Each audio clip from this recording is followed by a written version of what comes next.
اگر آپ رمضان کے مہینے میں اٹھتے بیٹھتے چلتے پھرتے صرف 2 منٹ نکال کر یہ ایک تسبیح پڑھ لیا کریں تو انشاءاللہ عز و جل اللہ پاک رمضان کے مہینے میں آپ کے لیے اپنے رزق کے سارے دروازے کھول دے گا۔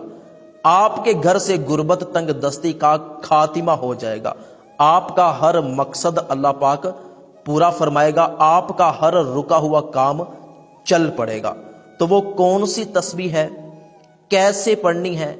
یہ میں ابھی عرض کرتا ہوں۔ اس سے پہلے ایک چھوٹی سی گزارش، اگر ابھی تک آپ نے میرا فیس بک پیج محسن رضا شارٹس لائک اور فالو نہیں کیا تو ابھی لائک اور فالو کیجئے تاکہ آنے والی ہر نئی ویڈیو آپ کو مل سکے۔ ماہ رمضان میں ہونے والی خاص دعاؤں میں اپنا نام